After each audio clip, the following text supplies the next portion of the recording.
today. We got a real good show ahead, but part of today is going to involve you, our WBOK Good Morning listeners, because tomorrow we're going to have mayoral candidates on the Good Morning Show.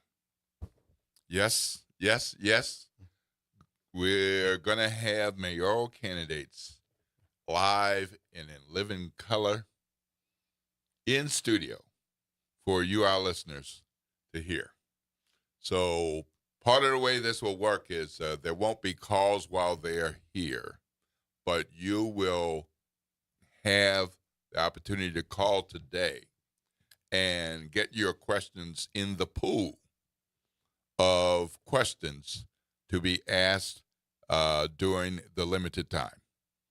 So if you want to get your questions, you can call in and give your questions, or you can put it on Facebook if you're one of our Facebook listeners, and you can otherwise send an email. You know what?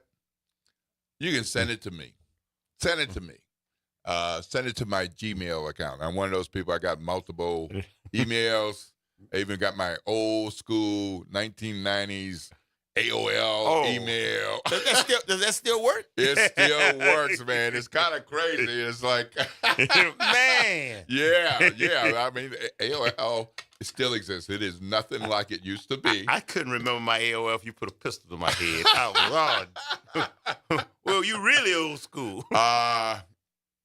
Real old school. I'm talking about 1991.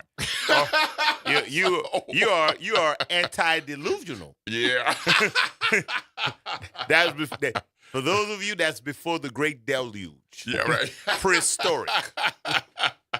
So anti-delusion. That's your word for the day. At different points in my my life, I've been trying to keep up and a little bit ahead, and then I get behind on this technology and media stuff.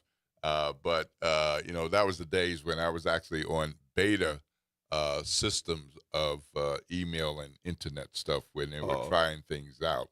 So Facebook came along later, and I actually had the opportunity to get on Facebook when the requirement was that you had to have a .edu address. Right. So you had to be first it was you had to be a student. Right. And then it was like, if you have that .edu, meaning if you're at a university, right, but you couldn't use another, well, there was no Gmail at that point, right, but you could, have another kind of email. It wouldn't work on Facebook, yeah, .edu. So I was teaching at Hampton. Right. Student told me about it, and I gave it a shot. And next thing I know, it's like, Professor Sutton, what you doing on Facebook? Because at that point, that was their thing. That was their space. That started at Harvard or MIT? Harvard. And I remember that. I remember that. Yep, absolutely. Yeah, it was friendly face, so to speak. In the early days, it was kind of a dating site, or at least looking site, and that kind of thing. And then connecting friends and more friends. It became so much of a business. The graders dropped out of college, and look at them now, all rich and everything. Right. So, but they got all kinds of other things out there. But my Gmail address is editor Will Sutton at Gmail. EDITORWILLSUTTON at gmail.com.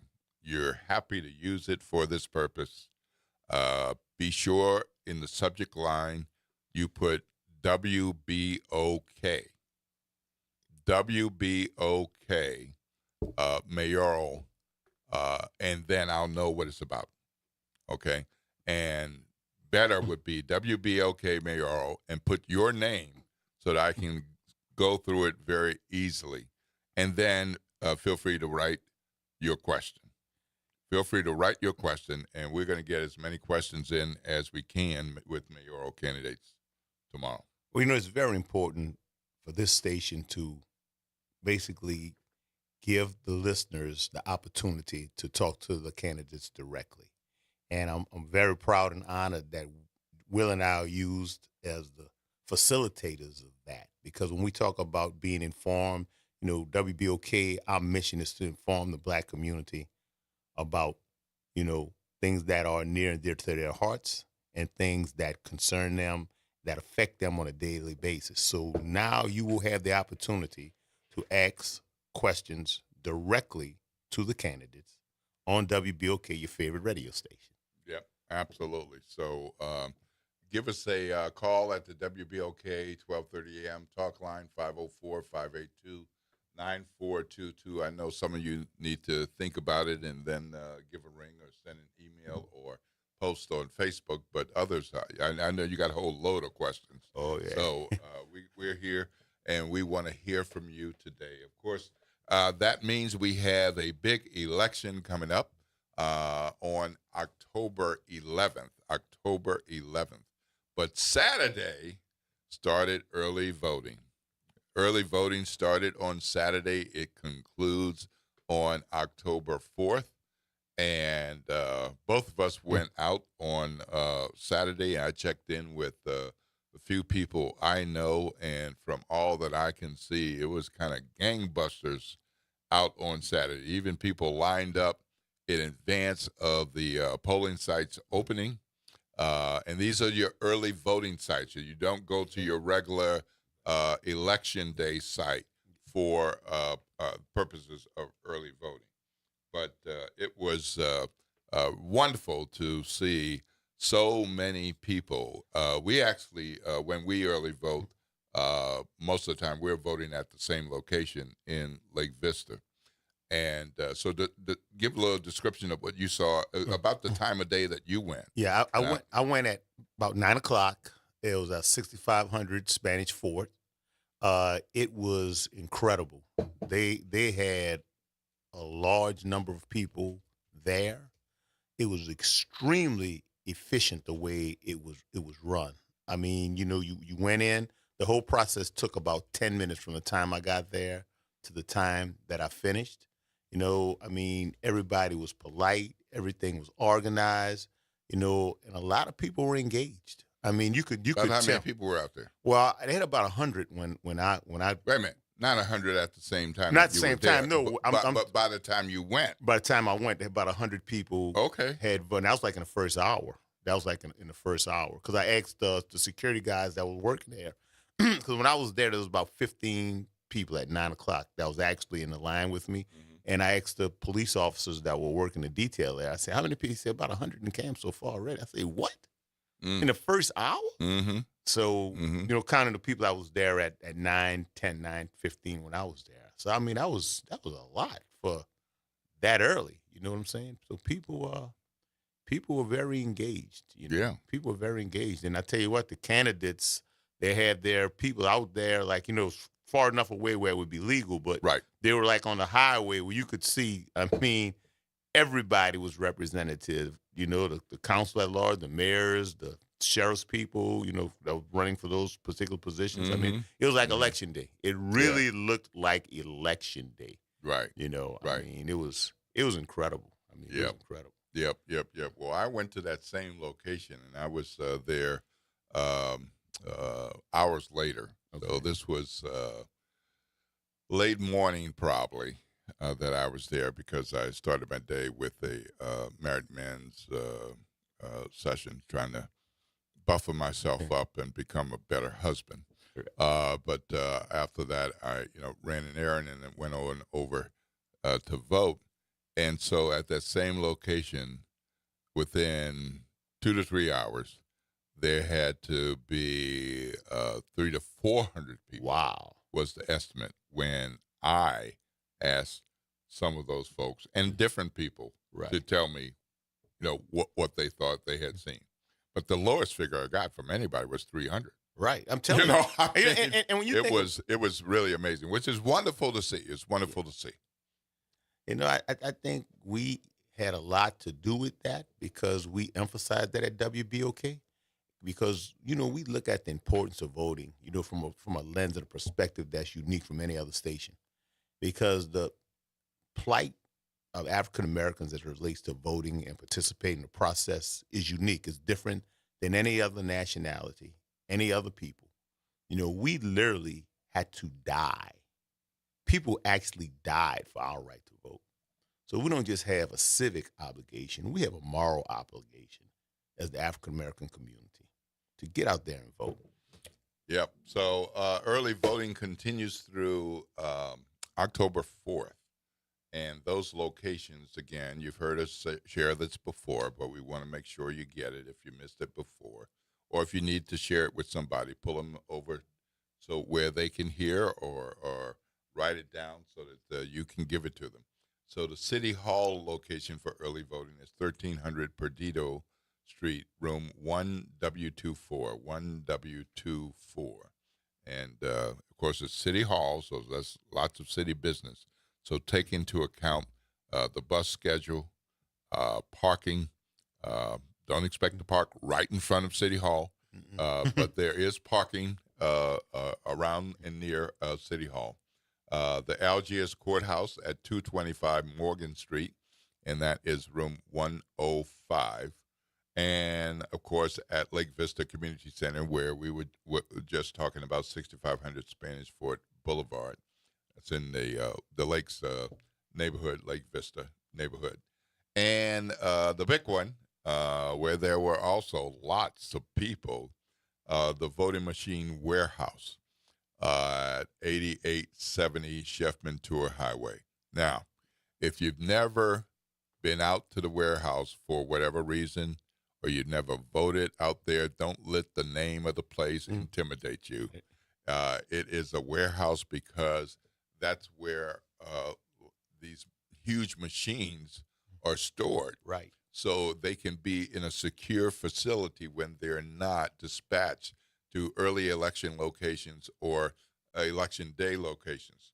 Therefore, there is a huge parking lot. So if you are concerned about parking at any of the other locations, I guarantee you'll be able to park. Oh, yeah. At the voting warehouse on Chef Mentor, and that is 8870 Chef Mentor. And early voting is each day from today on through October 4th, 8:30 a.m. to 6 p.m. Each day. That's 8:30 a.m. to 6 p.m. each day. But that does exclude Sundays, and there are no state holidays in that time, but it would include that. You need your Louisiana driver's license or state ID, or sign a voter affidavit. Right. So that's what you need when you're getting in. But let me tell you about what we got coming, because after the break, we're going to have Dr. Robert Maupin. He is a maternal-fetal medicine specialist and he's going to be talking about the U.S. Department of Health and Human Services and what they are advising pregnant women to do in terms of the big Tylenol issue that has propped up from President Trump. If you haven't heard about that in recent days, that's a big deal. Yeah. So there are some pros and cons on people taking Tylenol generally, and particularly if you're pregnant. So we're going to see what Dr. Robert Maupin has to say, and we'll also hear from Dawn Bradley Fletcher. And Ms. Bradley Fletcher is the CEO of the New Orleans Women and Children's Shelter, so she's going to be talking about a big project with New Orleans Saints field goals during the regular season and donations that are going to be made to them. Now, based on yesterday's game, let me just say I am happy for this partnership, and we want to see more TDs, yes, and fewer penalties and fewer mistakes. There does seem to be some improvement from last week, but boy, we can't turn the L into a W. But Dawn Bradley Fletcher is going to tell us about those opportunities when we don't get the TD, but we're set for a field goal, and what this will mean financially for them when the Saints kick successful field goals.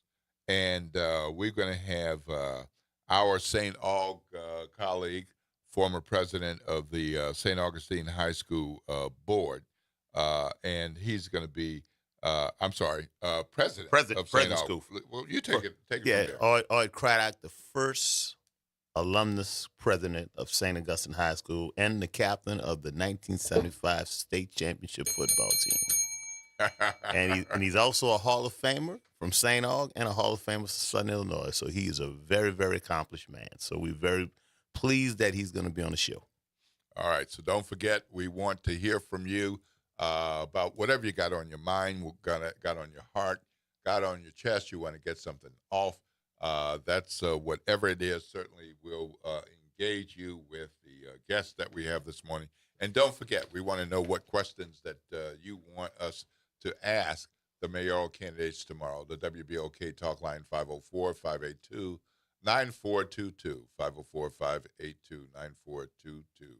You're listening to WBOK 1230 AM. What New Orleans is talking about all day long.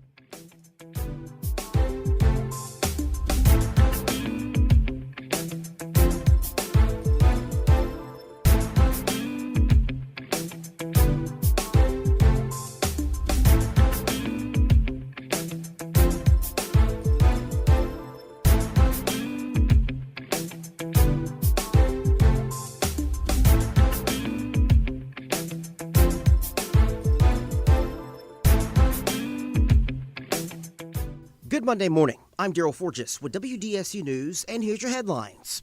An innocent bystander is dead and 3 other people are hurt after a shooting in our city's most popular tourist area. According to the NOPD, the woman fatally shot was celebrating her birthday when a fight broke out near Bourbon and Canal Street Sunday around 2 a.m. Police say the fight turned into a shootout, killing the Chicago woman who was just an innocent bystander and injuring her sister. The NOPD is asking anyone with any information to call police or Crime Stoppers. Jefferson Parish is facing unprecedented delays in releasing its audited financial reports. According to a JP Office of Inspector General report, the parish's 2022 financial report was 6 months late, and reports for 2023 and 24 are projected to be even later, up to 15 months behind schedule. Experts say this signals deeper issues, including leadership instability, weak internal controls, and a lack of process documentation. All right, the Saints are suffering from yet another loss this season after losing to the Buffalo Bills 31-19. But the Black and Gold did not go down without a fight, though. And while there are no moral victories in the NFL, it was a step in the right direction, especially after the lopsided loss in Seattle last week. Still, the Saints are 0-4, their worst start in 13 years. The Saints are back at home this week, taking on the New York Giants. Hopefully, this will be our first win of the season. I'm Daryl Forges, and that's your headlines for WBOK. Have a great day. This is the Bloomberg Black Business Beat. The WNBA's Players Association opted out of its collective bargaining agreement almost a year ago. And still, not much progress has been made in getting a new deal done. Terry Carmichael Jackson is executive director of the WNBPA.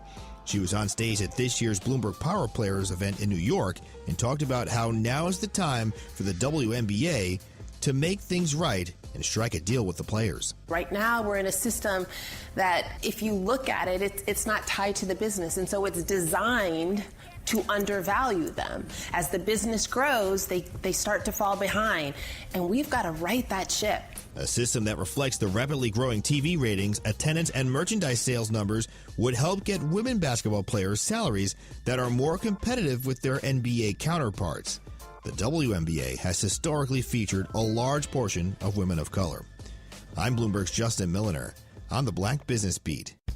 With Fidelity Wealth Management, a dedicated advisor gets to know you and your goals to build a comprehensive plan to help grow and protect your wealth. Backed by a team of specialists, they'll analyze all your accounts, even the ones they don't manage, to keep an eye on taxes and provide proactive portfolio insights that can help you unlock your wealth's full potential. Learn more at fidelity.com/wealth. Investment minimums apply. Fidelity Brokerage Services, LLC. Member NYSE SIPC. It's Pro Savings Days at Lowe's. Get up to 35% off select major appliances and save an additional $1,000 when you buy 4 select LG major appliances. Plus, get a free DeWalt 20-volt max 5 amp-hour battery when you buy a select DeWalt 20-volt max tool. Get the job done for less at Lowe's. We help, you save. Valid through 9/26. Selection varies by location while supplies last. See associate or Lowe's.com for more details and qualifying items. New Orleans, are you ready? A fresh voice in the city is here, bringing you the beats, the culture, and the stories that matter. From local music and food to real talk on what's happening in the streets, we've got you covered. Stay tapped in. Follow us on all platforms at WBOK 1230 for the latest updates and exclusive content. Your city, your culture, your news. Don't just hear about it, be about it. Follow us at WBOK 1230 now. Tired of the impersonal, one-size-fit-all style of banking? You deserve a bank that delivers exceptional service and personalized attention to your needs. That's the Home Bank Standard. Since 1908, Home Bank has been a trusted financial partner for businesses and families because we go the extra mile to help you reach your goals. See for yourself why Home Bank is good for business, good for life. Stop by any New Orleans area location or find out more at home24bank.com. Home Bank, member FDIC. New Orleans is an easy city to love. It shouldn't be a hard place to live. I'm Matthew Willard, born and raised in Gentilly, proud to carry on my family's tradition of public service. In less than 6 years, I passed 36 bills that made a difference. Now I'm running for City Council at Large Division 1 so we can keep living in the city we love. Safe, affordable, and one that gets the job done. New Orleans, let's make it happen. Paid for by the Matthew Willard Campaign. Making a difference in the community. WBOK 1230 AM. Good morning, wake up. The Good Morning Show. Good morning. On WBOK.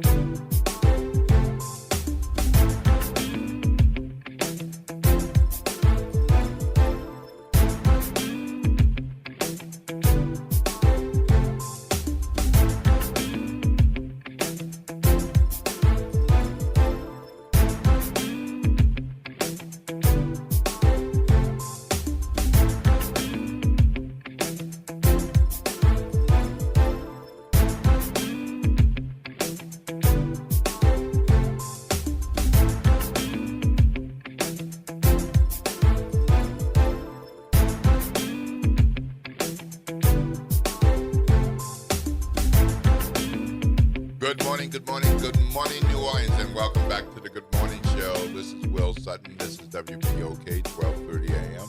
I am here with Chief Eddie Compass, and we are happy to be with you on this glorious Monday morning. Why are we here, Chief? We're here to hear you. So that means you're hearing our voices, but we would like to hear yours. So the WBOK 1230 AM talk line is 504-582-9422, 504-582-9422. So we've got a good conversation coming up for you all. And, President Trump made a big to-do out of taking Tylenol. And unless you've been buried under a rock or just intensely avoiding news, you know that there's been a lot of talk about autism and Tylenol and the link between Tylenol and autism and whether it's been proven or not, and research because of some recent statements by the President of the United States. So to talk about this subject today, we have Dr. Robert Maupin, who's board-certified Director of Maternal-Fetal Health Medicine at LSU Health. So he is a board-certified specialist. This is an area of expertise. He's been doing this for quite a long time. He's, in a number of our professions, we have groups that we belong to, and most of ours, there are moments for fun and engagement, receptions, a little party or something. But the main reason you're there is to share information, to get updates, to network with others, to share offline the latest developments. And in your field, there's research going on all the time. And I'm sure there's no one doctor that can keep up with all of the research. So you have specialties and specialty groups and all. But before we get into that conversation, Dr. Melvin, who your people in there? How's your mama? Where you from? What high school you go to? Well, good morning. I am, I think, an adopted son of New Orleans. All right. Originally grew up in the D.C. area, the DMV. All right, DMV. Give him a little hit on that. Proud to be an HBCU alum of the Howard University. All right. We got some Howard people out there. Red Gray. HU. Great Red Gray, our quarterback. And actually, I was born to a wonderful alum of an HBCU. Even though I was born and raised in the D.C. area, my mother actually was born and raised in Baton Rouge and is an alumnus of Southern University. All right. Okay. Yeah, so she's, and then after finishing Southern, she headed to the East Coast, and that's where my history was written. Right. Okay. Yeah. All right. Yeah. So, all right. and you know, from a professional standpoint, I've been here for decades, and my career actually launched in terms of my training in women's health at Charity Hospital. All right. Oh, okay. So I was actually with the OBGYN program with LSU at Charity Hospital. I was actually in the last group of trainees, of residents, who did all 4 years at Charity Hospital before our programs moved to a different setting. So I've been in the game for more than a minute. All right, so you with LSU Health, but you got a little charity experience that some of the other people at LSU Health probably don't have. Well, yeah, I'm an OG. Yeah, right. Yeah. Charity was the greatest teaching hospital in the United States. I mean, doctors from all over the country used to come to Charity. Yeah. If you're there for 4 years, you're a real one. Yeah. You're a real one. Yeah. You're there for 4 years. Yeah. All right, so let's get into it.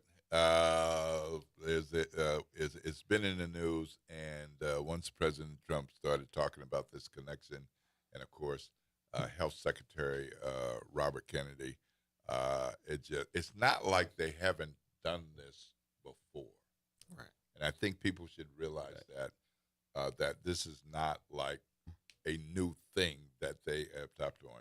But because of where he did it, how he did it, and he's the president now, and the president has that podium, the things that a president says has impact. And then there's the media coverage of it. So, you don't have time to run the entirety of a speech where you get to the part and it's like, or maybe not. Right. So, Dr. Maupin, bring us up to speed on the news part of this Tylenol controversy, uproar, and tell us what we should know about it. Well, I think there's been a lot of commentary. This has kind of spawned to some extent some controversy and confusion.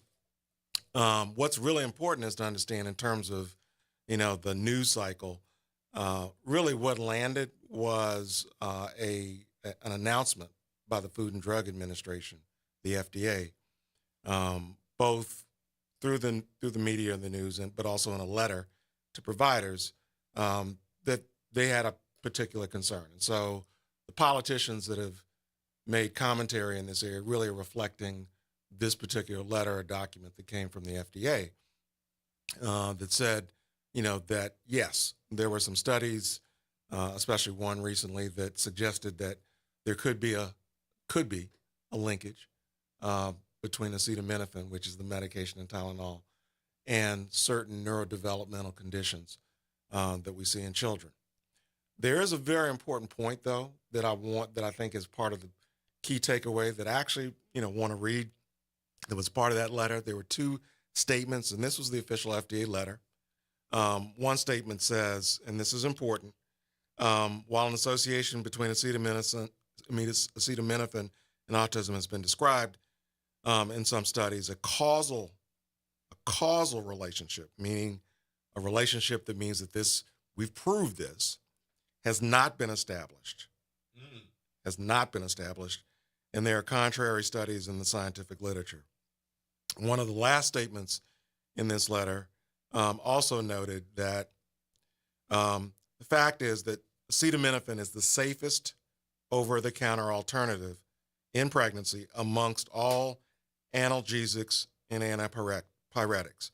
Now, an analgesic is a pain medication. An antipyretic is a medication that treats fever. And that other medicines such as aspirin and ibuprofen have well-documented adverse impacts on the fetus, which is the baby that's developing in the womb. So these were key points that were made, even though there was an announcement that, yes, maybe there's a concern that we've seen in some studies. It clearly said that when we actually get down to what the facts are, there's no proof that there's a cause. Can you say, do you have the date of when that came out? This came out September 22nd. So it's not like this was from some previous administration. I mean, this was September 22nd. This was September 22nd. This month. I mean, just a few days ago. Right. And the FDA has been looking at this for a decade. Our major professional societies, I'm a member of the Society of Maternal Fetal Medicine, which is the national organization for individuals like myself who are board certified in high-risk pregnancy care. Our group, the American College of Obstetrics and Gynecologists, has been evaluating the studies in this area for close to 20 years. And the key take-home is that in evaluating all of the studies, we've identified that to date, we've not demonstrated scientifically a link that's been proven for these conditions. There are many instances where we see associations, right, between different factors and health outcomes. One of the things that, if you actually look at the literature around autism, there is sort of a plethora, as folk like to say, of different factors or variables that may be associated, including something like that we know about a lot in New Orleans, obesity, being overweight. An entire state. Unfortunately. Just had this conversation with a couple of people from North Carolina, and they're like, this food is so good. Yeah. It's like, but I haven't seen many thin people. Yeah. Now, there's a risk and reward with our diet, right? But the fact that we've seen that association is different than saying that we have strong scientific proof that obesity contributes to these conditions. So that's one of the things when we talk about association versus cause, that's a key take home. The other thing, though, that's incredibly important to land with this, if you take nothing else away, is number one, the fact that decades worth of science hasn't demonstrated that proof. But importantly, and my wife actually brought this, sort of reminded me of this, that sometimes we overlook this, right? So we get medications all the time, and acetaminophen, whether it's under the brand name of Tylenol or whether it's the generic on the shelves at our pharmacies, it's over the counter, right? So that means you don't have to access it through a doctor or nurse practitioner's prescription. So it's over the counter. Everybody has access to it. But there's a key point that anything you have access to, there's always instructions. And when you look at, I have a box of it with me right now. She reminded me, and she's a pediatric nurse, to look at the box. It says on the box that if pregnant or breastfeeding, ask a health professional before use. If pregnant or breastfeeding, ask a health professional before use. So that is one of the most important things to emphasize, whatever medications you are taking during pregnancy. I talk to my patients about that all the time, that it's key that we have an informed conversation about your medicines, whether it's the ones that I'm prescribing or another provider is prescribing or that you've already been taking, or if it's something that we're recommending, and especially things that are over the counter, right? So discuss the risks and benefits of medications like acetaminophen with your health professional. One key piece of that, though, when we talk about a health professional, it should be one that has the expertise either in pediatrics or pregnancy care. So don't ask a general practitioner or an internist. Well, I would suggest that if you have a cousin and that cousin, she happens to be a dermatologist, or if you have an uncle who happens to be a general surgeon, they are incredibly well-trained and incredibly smart, but they're not pregnancy or pediatric specialists. Right. And you want to ask. The body changes significantly. Yeah. From before pregnancy to during pregnancy, and then the different stages of pregnancy. And the knowledge about medication safety is something that we pay attention to day in and day out. You know, it's important that you're listening to those individuals. Like I like to say, with an MD or an NP. MD is a physician, NP is a nurse practitioner, not someone who has an HMD. An HMD is an honorary medical degree. Right. Yeah. And we got lots of folk with honorary medical degrees, self-proclaimed experts. Yeah. And so it's a matter of what is the trusted information. Right. Because at the end of the day, you know, when I'm having conversations about treatment, including medications and what's safe, I always land with this with the patients that I have the privilege of caring for. My conversation about what we should consider, what they should consider, and again, patients should have full autonomy over their health care. It's their bodies. It's their health care. I am here to support, educate, inform, and to help map a strategy for success. In doing that, right, it is key that we have an honest conversation, and I always land with this. What I'm discussing with you is the same thing I would discuss if you were my family member. You know, if you were my daughter, my sister, my cousin, I'm sharing information because that's how I value the relationship I have with my patients. You know, you talk about research, and that's, I guess, that's my thing, my expertise. You know, when you're talking about decades of research, that's basically a longitudinal research design. That is the greatest indicator of any type of methodology that you can have. And when you look at it, it's not superannuated or obsolete. It's very, very recent and very significant. And basically, it's the only gauge that we have to make an educated decision about certain things. So when you talk about decades and decades of research, so it's not something that's capricious, arbitrary, or gregarious. It's something that has been thought out. It's something that has been looked at. It's something that has been basically examined. Now, there's anomalies with anything we do. There's exceptions. But when you talk about something as serious as this dealing with healthcare, you know, best practices are things that are longitudinal as opposed to one shot. So you're right on point, Doc. You're very adroit at that. Thank you. Yeah, and thank you for that. And one key thing is that research doesn't stop. Research does not stop. I've been not just a physician in the office or in the hospital, but I've actually been a high-level medical researcher. So I'm very familiar with the process and how to interpret the research. And recognizing that everything that is published, when you evaluate it, some studies will say this, some studies will say that. You look at the quality of the way it was performed. You look at whether or not there might have been any bias in the research, any factors that weren't well controlled. And then you arrive at judgments about what information is important that informs our standards of practice, our guidelines for care, and also the recommendations that we give to our patients. And research doesn't stop. Research is not going to stop in this area, right? Because if someone says maybe there's an association, we want to evaluate that, you know, because that's our responsibility for patients. And we can say right now with full confidence that the research to date has not demonstrated a cause, has not been proven to cause these conditions. But that doesn't mean that this is the end of the conversation, that we would not continue to evaluate, continue to look at those factors. It's very complicated. And that's one of the things that's important. This is not this area of diagnoses. You know, there's no simple blood test. Right. There's no simple biologic marker.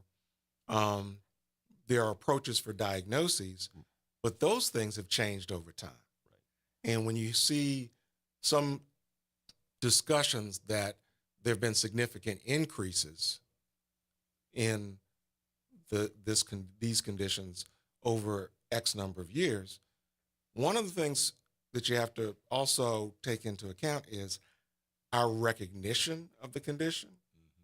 The tools that we use to make the diagnosis have improved greatly. So that means the better we are at finding something and picking it up, the more we're going to see. And so it doesn't mean that it's happening necessarily more often, but we are better at evaluating and diagnosing. Those are key points. All right. So let's talk about why pregnant women have been using this drug and for most purposes. Because you're right, it's over the counter. But there are prescription Tylenol as well.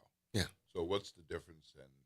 And for people who love someone who's pregnant now, what should they know as a part of being concerned or not being concerned about what they're taking and why? So whether we can use the term over the counter, but really when you're pregnant, everything that you are going to take in terms of a medication or a therapeutic should be with a prescription, meaning with a recommendation from a health provider. The specific reasons we use this particular medicine, acetaminophen, it has the medical benefit of treating fever and pain during pregnancy. It is the safest option we have for those two areas. Fever can be very, very important in terms of its risks for pregnancy complications. Early in pregnancy, someone who has very high fever for a prolonged period of time can have an increased risk of a miscarriage, losing the pregnancy. Potentially, certain types of birth defects could be an issue. Later in pregnancy, and that's what many people have focused on, but also later in pregnancy, before you reach full term, when say you're 6 months pregnant, having an illness where you have a very high fever could lead you to go into early labor, where you might deliver the baby sooner than it's ready. And if you have a premature birth, we know preterm birth is one of the biggest risk factors for infant mortality and for newborn complications. So the safest medication to manage significant fever with a range of different illnesses. And we're about to enter flu season, right? And we know that our pregnant mothers are highly susceptible to getting a more severe course of flu. Fever is one of the parts of flu. We don't want that fever to go untreated, especially if you're in a vulnerable period of your pregnancy, because we know there could be an increased risk for preterm birth or miscarriage. This is the safest option for treatment. There are other over-the-counter medications or medications that you can receive with a prescription that also have the impact of treating fever and pain, such as ibuprofen. And that goes under the, people are familiar with either Motrin or Advil.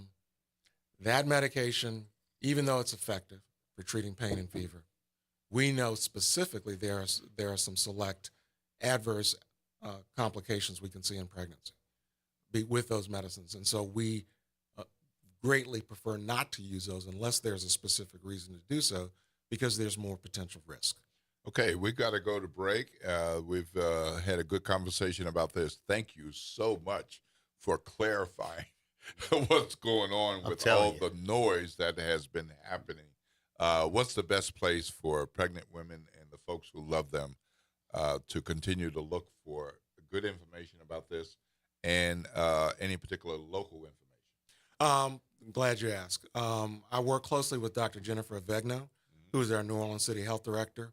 The New Orleans City Health Department will have information posted on this area on their website, so it should be easily accessible to those individuals in our community who have concerns, questions, and who are caring for loved ones who are expecting. So I strongly encourage them to reach out to our City Health Department, the resources that they have, the information that they have. If you go online, just generally, you can go to the information from the American College of Obstetrics and Gynecology, or ACOG, ACOG for short.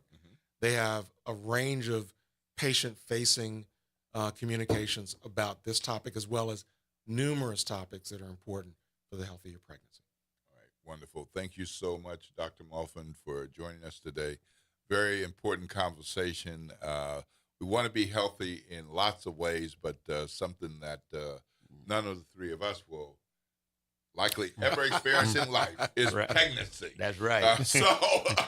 And we wouldn't be here without pregnancy, but we thank the women who carried us and carried others, and we want to keep everybody healthy, so that's been an important conversation for that. So thank you so much. We hope you'll return sometime and update us on some other things. Appreciate it. From LSU Health. You're listening to WBOK 1230 AM, what New Orleans is talking about all day long.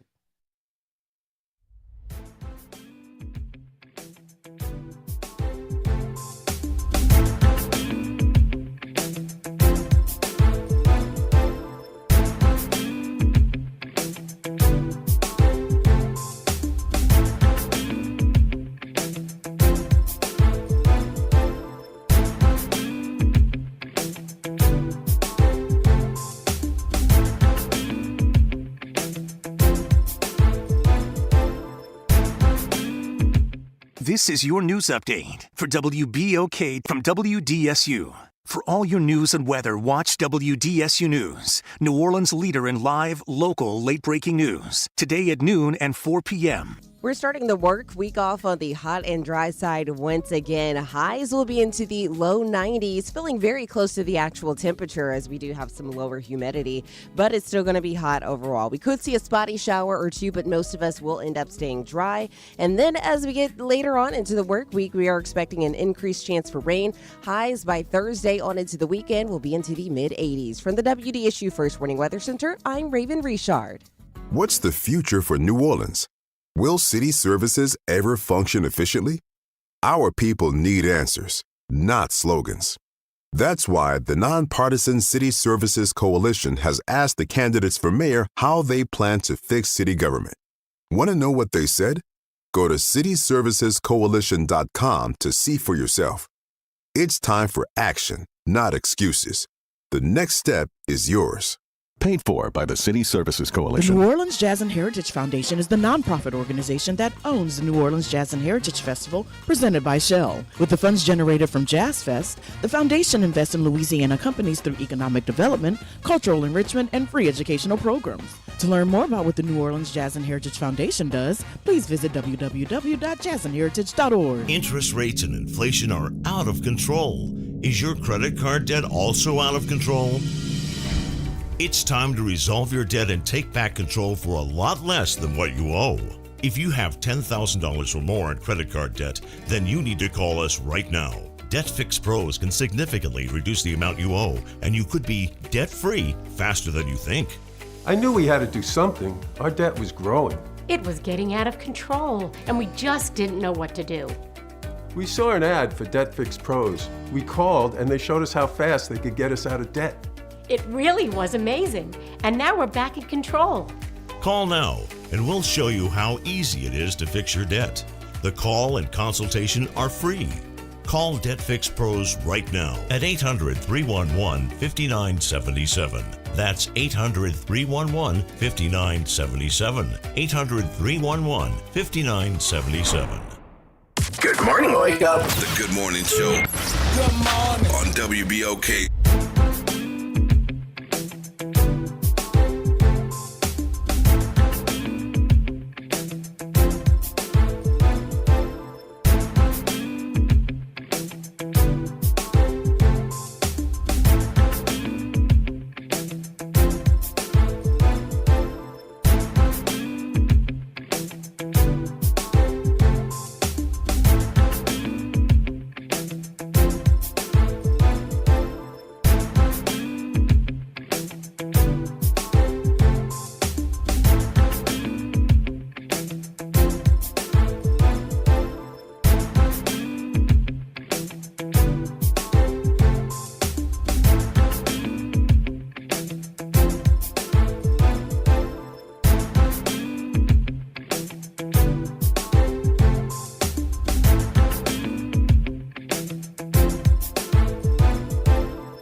good morning, New Orleans, and welcome back to the Good Morning Show. This is WBOK 1230 AM, and I am Will Sutton, and this is Chief Eddie Compass. And why are we here, Chief? We're here to hear you. Which means you need the talk line number 504-582-9422, 504-582-9422. We're going to be in conversation soon with Dawn Bradley Fletcher, the CEO of the New Orleans Women and Children's Shelter. And she's got some good information about how they're going to get some extra money to help their cause, and it has to do with the New Orleans Saints. But there's a lot of other news going on, Chief, and one of the things that happened was a shooting in the 100 block of Bourbon Street. And you don't have to be a police officer to know what the 100 block, 200 block, 300 block, Right. 400 block of Bourbon Street might be like at different points during the day. But particularly if something is going on at 2:22 a.m., because that's when the New Orleans police report that there was gunfire on Bourbon Street, killing an innocent bystander and wounding 3 others. So most unfortunate because the police found a couple of women and a man wounded near the Canal Street location, because that's essentially where a lot of people go into the French Quarter because they want to be on Bourbon Street. Right. Not like French Quarter doesn't have other streets. Right. Arroyo and other streets running through the French Quarter, but they want to be in the center of attention for so many people across the world. And there was a bystander, 33-year-old woman was declared dead on the scene. 2 surviving victims were taken to hospital with another female who had a graze, but she was several blocks away at that point over near St. Charles and Canal. But as of later that morning, Chief Ann Kirkpatrick said that the surviving victims were stable. Not sure if they're stable and still in the hospital or stable and released. But unfortunately, someone lost their life, and a bystander who apparently was not the dedicated victim, intended victim of the bullet. You know, when you look at Bourbon Street, that's an iconic street known all over the world. And when something happens on Bourbon Street, it brings a light to the city. Unfortunately, that's negative because, they look at that as something that is extremely unfortunate. But it's a situation where, Bourbon Street is very well, I would say, guarded with police officers, because when I was superintendent of police, and I'm sure Chief Kirkpatrick is still doing this too, per capita, the French Quarter has more police officers per capita per square mile than any part of the city because of the large influx of tourism and large influx of events that go on. I always say 3 things have to happen for a crime. You have to have a motivated offender, you have to have a victim, you have to have an absence of guardianship. Well, the guardianship is there. The police officers are there. There's always a large number of officers in the Bourbon Street and French Quarter area. Unfortunately, you have a lot of motivated offenders. Yeah, well, there's video and pictures of the people that the New Orleans Police Department have identified as the alleged perpetrator and persons of interest. So can you make a distinction for us, Chief? The persons of interest. Okay. A perpetrator is where you have probable cause and you have information that directly associates an individual with a crime. A person of interest is where you have a reasonable suspicion where this individual may be a perpetrator, may be a witness, may have some knowledge, but there's nothing definitive at that moment to put them in a place where they're actually looked at as a suspect, a viable suspect in a crime through evidentiary processes. So that's the difference. All right.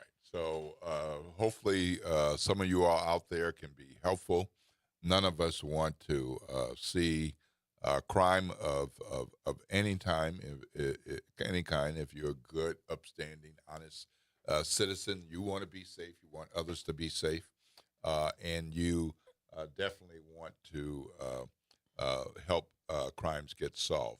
So there are pictures made available by the New Orleans Police Department, and those screenshots, the video, and the pictures are probably very helpful with getting some tips. You know, when you look at something that happens on Berg Street, unfortunately, it's magnified because of the how popular and how well known worldwide Bourbon Street is. But we have a large reduction in murders in the city, and unfortunately, that's going to overshadow that in the news cycle because it happened on Bourbon Street. But, you know, I want the citizens to understand that, you know, murder is unfortunate anywhere it happens. Right. And the murder rate is down in the city. So, you know, the police department are definitely doing their due diligence, doing their job. And I have all the confidence in the world in Chief Kirkpatrick and the officers under her command that this is going to be solved too. All right. Well, we're going to have to go to break. And when we come back, we'll be talking to Dawn Bradley Fletcher, CEO of the New Orleans Women and Children's Shelter, talking about a new opportunity that's going to benefit them with the New Orleans Saints. But don't forget, we want to hear from you. The WBOK 1230 AM talk line is 504-582-9422. 504-582-9422. And we want your questions for the mayoral candidates. You can call in and provide your questions. You can email your questions at editorwillsutton@gmail.com. Just be sure to put WBLK mayoral in the subject line along with your name.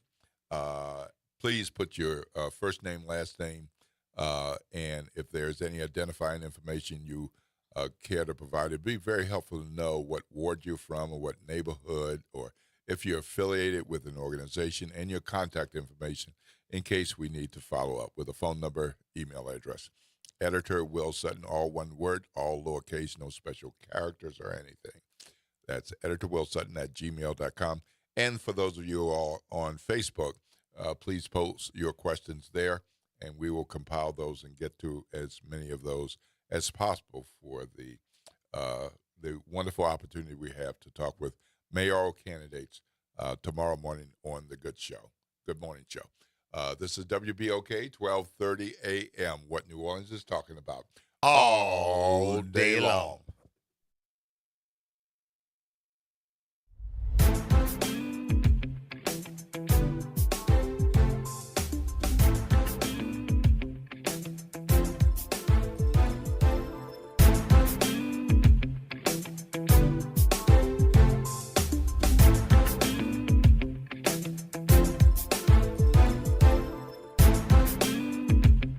WBOK New Orleans, home of the Good Morning Show, 7 to 9 a.m. weekdays. This news report is brought to you by New Schools for New Orleans. Join New Schools for New Orleans, All-State Sugar Bowl, and Entergy New Orleans in recognizing and celebrating the Teachers of the Year at our 4th annual New Orleans Excellence in Teaching Awards Gala. The gala will take place Saturday, November 1st at the Ritz-Carlton Hotel. This year's gala will feature New Orleans legend DJ Jubilee. Don't miss out on this intimate celebration supporting our New Orleans public school teachers. Tickets can be purchased on our website, newschoolsforneworleans.org. I'm Bree Wood with BIN News Now. Chicago's Black Mayor Brandon Johnson slammed President Trump over the indictment of former FBI Director James Comey, calling it proof Trump is using government to target political enemies. I really want to call him a name, but my Lord and Savior Jesus Christ is asking me to just stay saved. Comey faces charges of obstruction and lying to Congress about the 2016 election probe.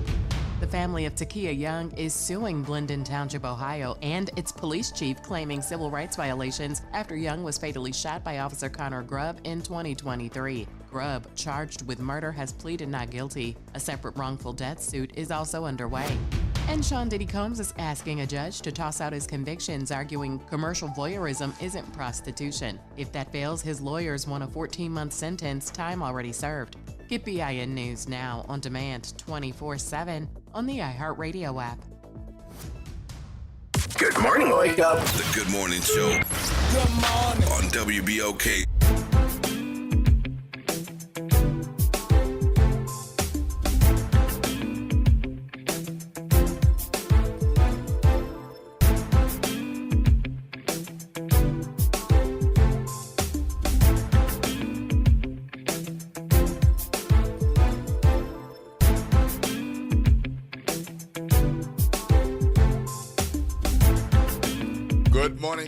Good morning, New Orleans, and welcome back to the Good Morning Show. This is WBOK. The talk line is 504-582-9422. I am Will Sutton, and I'm here with Chief Eddie Campos. For those of you who are already listening or trying to listen and don't know what's going on, we're having some technical issues on the AM side, but you can switch over and hear us, WBOK, at 107.1 FM, 107.1 FM. And you can also tune in to the station's website, WBOK 1230 AM, and pick us up via internet. And, of course, you always have, for those of you who are on Facebook, you have the option of going to Facebook and listening to and watching us. We'll try to be on our best behavior as we are doing this Good Morning Show. Friendly reminder that you'll want to stay tuned throughout the day because right after us at 9 o'clock is the Front Porch with Graylin and Kemba, and that's always a good time and a different kind of show, and I want to encourage you to stay tuned and listen to that. So we do want your questions for the mayoral candidates. You can call in and offer those questions and suggestions when in between the times that we have our guest on today. You can also email me at editorwillsutton@gmail.com, editorwillsutton@gmail.com. So we'll do our best to get to as many of those questions as possible on tomorrow morning when we have the mayoral candidates in studio to talk with you, and we can hear perspectives based on what our WBOK listeners are most interested in. Coming up next, we have a conversation with Dawn Bradley Fletcher, and Dawn Bradley Fletcher is the CEO of New Orleans Women and Children's Shelter, and she's got some exciting news to share with us. Good morning, Dawn. How are you? I'm doing wonderful. Good morning. Good morning. Good morning. We are so happy that you are here with us, and it looks like it's a good news situation. But before we get to that, can you tell our listeners who are first hearing you and those who have heard you before a little bit about who you are, who's your mama and them, where you're from? Give us a little background on you and give us a little background on the New Orleans Women and Children's Shelter. Absolutely. Okay, so I am from the 7th Ward. Hey. All right. And I did graduate from Warren Eastern. Hey, all right. Yes. So very excited to be here. I've been with the shelter for the last 19 years. I was actually the first employee. I have always worked in the social service sector, even though I did not sign up for this. This is where God intended me to be. So I always shared that little bit. But in terms of the shelter, yes, so excited. We are in our 19th year of operation. We are one of the only shelters who take families in the New Orleans area. So our focus is keeping families together, and that means it could be a father in the household, boys over 12, all of these, things that keep people from going into shelter. We don't have those rules. We focus on making sure the family stays together. So we've served over 4,700 people to date, and I have to say less than 2% of our participants have returned to homelessness. So I'm so excited about the programs that we offer, the services we're providing, because we are making sure that people are staying housed and helping them to remain stable. Wonderful, wonderful. Well, thank you, Ms. Dawn Bradley Fletcher. That's wonderful, and that is a wonderful testament to your good work to have fewer than 2% return, because my wife has worked in that field as a part of her career journey, and I know how important it is and also how tough it is. How tough it is. I remember her coming home and crying because of getting somebody to a point, and they're launched, and they've got their kid or kids, and they're on their way. And it's crying because of success, but also crying because there's been a relapse in their situation. But it's so important for operations like yours to be there for those women and children because it is a family issue. So often people think about an individual, but in most cases, it's a family issue. But it looks like you got some help. So talk about this exciting news that you have. Absolutely, yes, and we are extremely excited. So we were chosen as the nonprofit beneficiary this year for the Kicks for Kids program, and this is in sponsorship of the Saints and Kessler Federal Credit Union, so we are just beyond excited. Basically, every field goal that the Saints make the regular season, the shelter will receive $1,000. So Kessler, good for you. Yeah, so we're up to 5 right now. What? And so these are regular season field goals? Regular season field goals. It doesn't matter if it's a home game or if it's an away game. Yes, anytime they make a field goal, we are in it for the money. All right. Of course, we want to see the New Orleans Saints win, but along the way, sometimes you have scores and you lose, but as long as they get field goals, you're going to get some money. Is that the way that's working? That's the way it works. Yeah, and for us, this, we're grateful because this is life-changing financial support for the shelter. So, I mean, it was good news to hear that we were chosen this year. But yes, every field goal counts. Yeah, and so can you describe the shelter? Like, how large is it? You've been around 19 years. At any given day or night or week, how many people can you serve, and what kind of services do you provide? Oh, absolutely. So, yes, we've been around for 19 years. Right now, we have our new facility. We recently moved in a new facility, so we're able to house up to 100 people at any given time. And that could range anywhere from 17 to 24 families, depending on the size.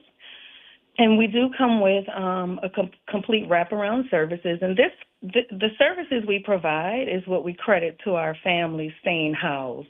So we have an intensive case management program, workforce development program. We're making sure that people are not only finding jobs, but getting vocational training if they need it. And we're helping them with every aspect of making sure that they can support their family, which is very important. Also, we do have a rapid rehousing program, so we can assist with rental assistance and help our families in the home. So as our families are transitioning out of shelter, we're still providing the same services that we provide in shelter. We have a transition assistance program, which provides guidance and continued support to our families, because we want to make sure if they are on the verge of falling back into homelessness, we're there to catch them before they fall. So also health and wellness programs, family life skills programs, everything you can think of, we're providing it in shelter, or we have a resource to assist them. Now, in shelter, all of our families have private rooms, so everyone have their own bathroom. We have a children's play area. We have everything that a normal family who are not facing homelessness have. when you are in the shelter, our focus is, yes, this is a temporary home, but we want our families to be comfortable. We do not want them to think about being homeless. We want them to think about where they're going, and we're there to help them get there. Regardless of what barriers they come in with, we're going to help them face them and overcome them so that they can become successful and become a part of the 2% of people who are staying housed. And I'm going to tell you, it is more than a shelter. We are offering a foundation for a new chapter of hope and opportunity. And it's whatever it takes for us. Well, according to your data last week, it said 2025 is the fourth consecutive year of rising homelessness in New Orleans. This includes a notable increase in people living in shelters. With proper resources, we have an opportunity to empower generational lasting effects. Explain to us how important it is for that empowerment part. So for us, especially the children, we care about them and we make sure that we're doing everything that we can help with our kids. We want to make sure that we give them a sense of hope, a sense of belonging. We want our families to feel empowered. So there's really no face on homelessness. You never know who may be struggling. In this city, we're dealing with a severe housing crisis. But through it all, we want to make sure that our families are feeling empowered, and we're giving them everything that they need to make sure that they are fitting in, and we're just doing what we have to do to make sure that they stay strong and get what they need. And in the end, that is stability. Well, notably, there's no face of homelessness. I mean, you never know who might be struggling, especially in a city the size of New Orleans. So, when you look at the severe housing crisis and everything, how does the long-term effects of what you do for people, how important is that?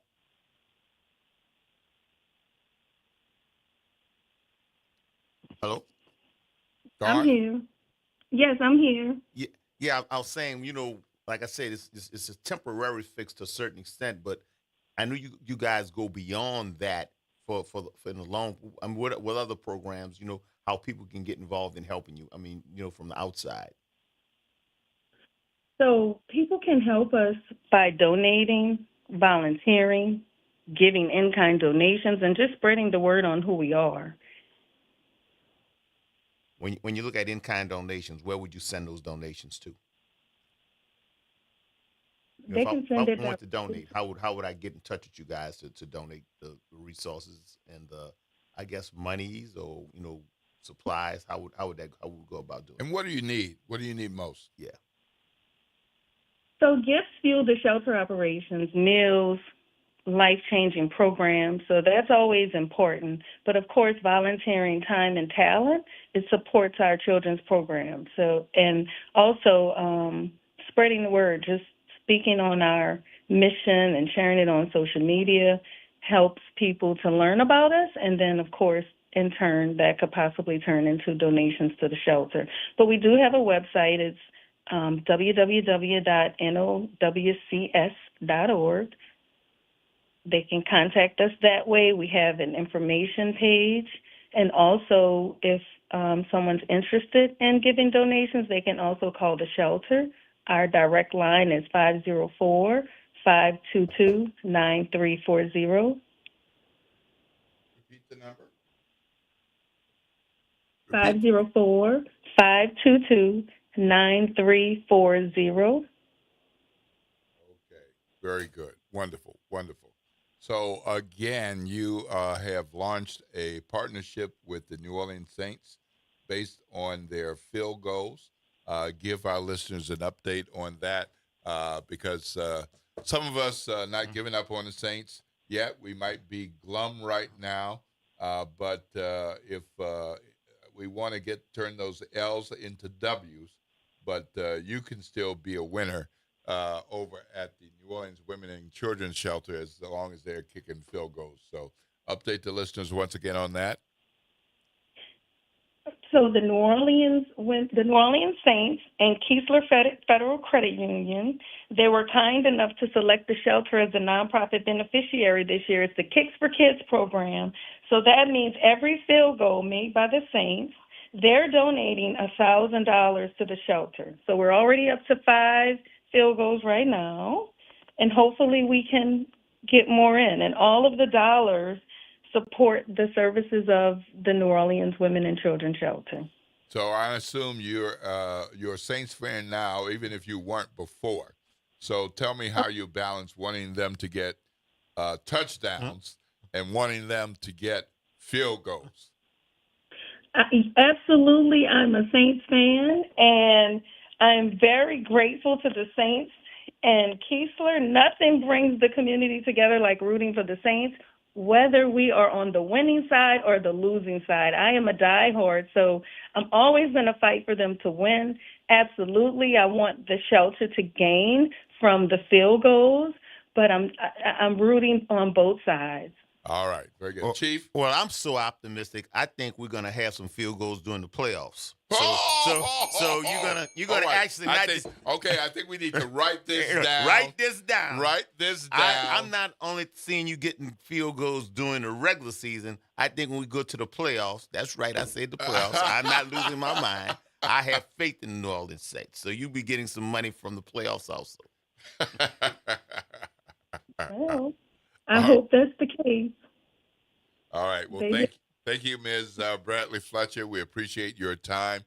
So happy for you and the New Orleans Women and Children Shelter that you're benefiting already from New Orleans Saints field goals. And let's look forward this season to more touchdowns and more field goals, and the start of a winning streak headed into the playoffs. Thanks a lot for joining us this morning, and we look forward to seeing more success with field goals benefiting your organization. Have a blessed day. You too, and thank you so much for having me. All right. Who that? Who that? That's right. All right. You are listening to WBOK. The talk line is 504-582-9422, 504-582-9422. You can call in and give us some questions for mayoral candidates who will be with us tomorrow morning. You can also email me, Editor Will Sutton @gmail.com, Editor Will Sutton @gmail.com. Be sure to put in the subject line WBOK mayoral question and your name, first name, last name, and then in the content of the email, include the question that you would like to ask. If you can provide some context about something that was referenced a few years ago and when, or recently in the news, or something like that. If you want to do that, please do it. Or if you just want to write a one-sentence question, that's perfectly fine. Just provide your first and last name, any connection, like what city council district you live in, what ward you live in. If you want to say what high school you went to, that's fine. And your email and phone number so we can follow up if we need to do that. So we've got to take a break, and I think we got some calls coming in. Don't forget, we're going to be talking to our St. Aug Purple Knight brother coming in a little bit later. So that's still coming up in this hour before we close the show out. You're listening to WBOK, 12:30 a.m., what New Orleans is talking about all day long.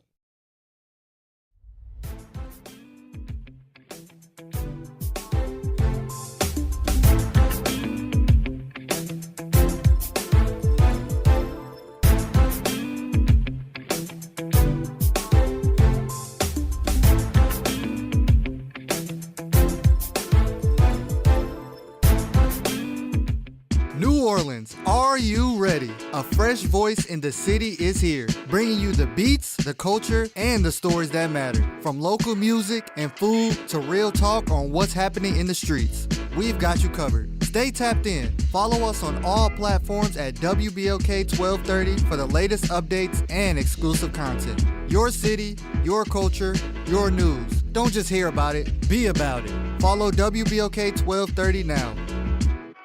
Good Monday morning. I'm Daryl Forges with WDSU News, and here's your headlines. An innocent bystander is dead and 3 other people are hurt after shooting in our city's most popular tourist area. According to the NOPD, the woman fatally shot was celebrating her birthday when a fight broke out near Bourbon and Canal Street Sunday around 2 a.m. Police say the fight turned into a shootout, killing the Chicago woman who was just an innocent bystander and injuring her sister. The NOPD is asking anyone with any information to call police or Crime Stoppers. Jefferson Parish is facing unprecedented delays in releasing its audited financial reports. According to a JP Office of Inspector General report, the parish's 2022 financial report was 6 months late, and reports for 2023 and 24 are projected to be even later, up to 15 months behind schedule. Experts say this signals deeper issues, including leadership instability, weak internal controls, and a lack of process documentation.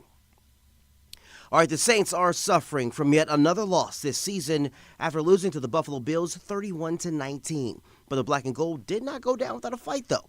And while there are no moral victories in the NFL, it was a step in the right direction, especially after the lopsided loss in Seattle last week.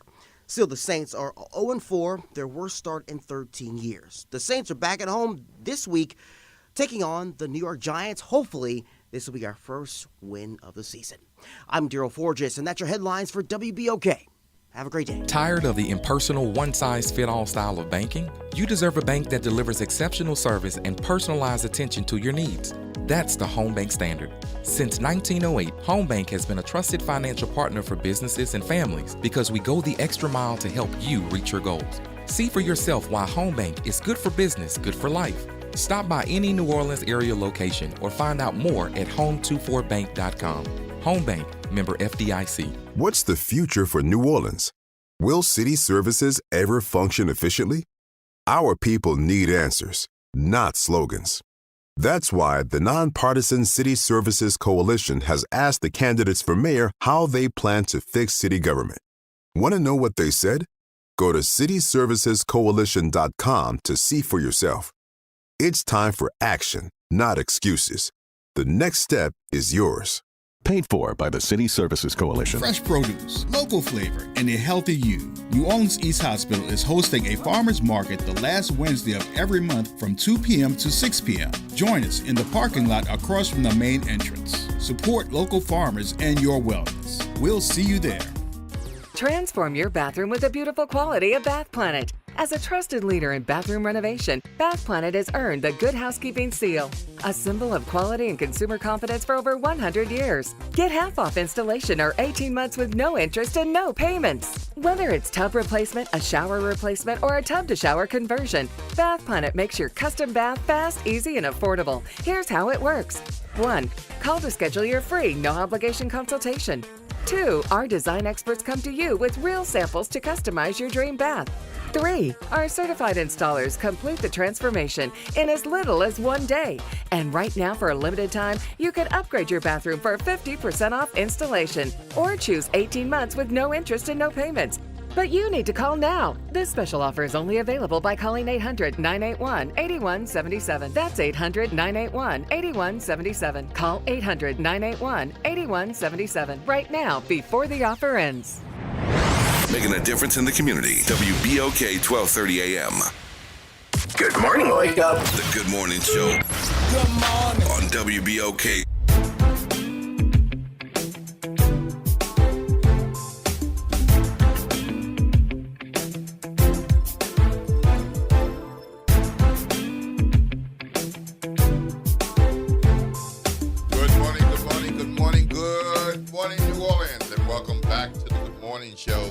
WBOK 1230 AM. I am Will Sutton, and I've got Chief Eddie Campos with me. Why are we here, Chief? We're here to hear you. We would like to hear from you. The talk line is 504-582-9422. 504-582-9422. And don't forget, we're going to have mayoral candidates with us tomorrow, and we are taking your questions today. We will get to as many of those questions as we can during the time that we have with them tomorrow morning on the Good Morning Show. Important opportunity. They have been at various debates and forums, but this will be the first time they will be live and in person in studio on WBOK. So if you got questions, we want to hear from you. give us a call, and you can do it that way, or you can send an email to me at editorwillsutton@gmail.com. All lowercase, no uppercase, no special characters, no underscore, no fancy symbols, 3 words, lowercase, editorwillsutton@gmail. We got a caller. Mr. James, good morning. How are you, sir? Oh, man, good morning. Good morning. I'm well. Thank you for having me. I got a question for the chief. It was spurred from, you spoke about the incident that happened on Bourbon before the guest came on. Okay. Okay. So they're calling it a mass casualty shooting, and the videos indicate that it was a suspect or a group of suspects shooting at one vehicle in particular, and some bystanders or a bystander got hit. I'm wondering how can we use that instead of calling it a mass casualty, because it seems to be intentional that they were targeting a person or a group of people, whoever was in that vehicle. Can a lawyer or prosecutor, not really sure what the vernacular would be for the person that's going to be going against this person in court, could they probably bring forth some terrorism charges? Because I believe that if they hit them with terrorism and make an example out of this person, this type of stuff will stop happening. Because this got to be a terroristic approach to why else would you pull out a gun in the middle of Bourbon Street and try to settle your beef? You had to have it on your mind when you left the house, huh?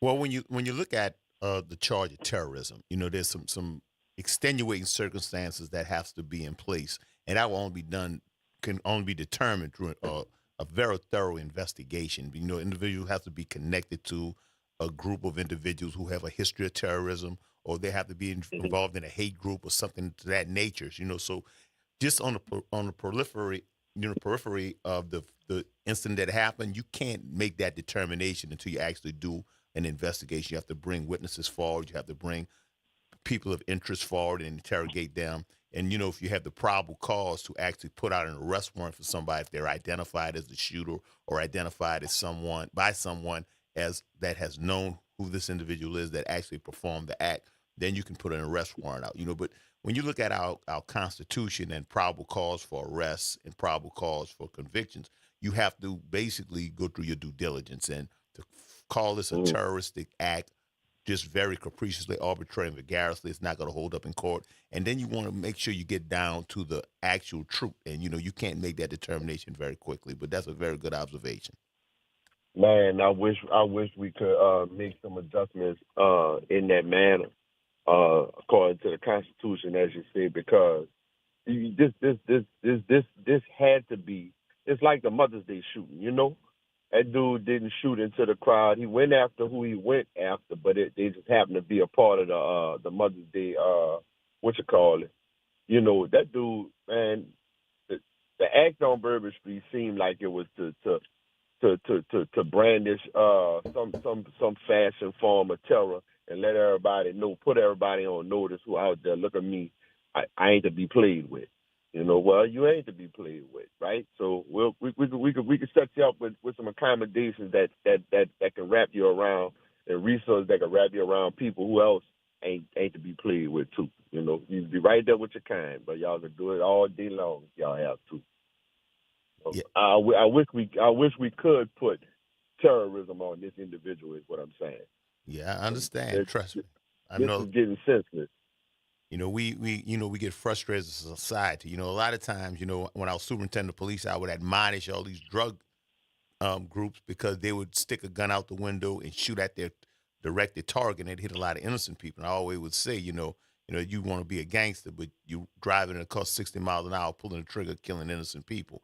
So when you look at it from that perspective, they're still responsible for attempted murder or murder in those cases or regards. So unfortunately, these individuals are not skilled, they're not adroit.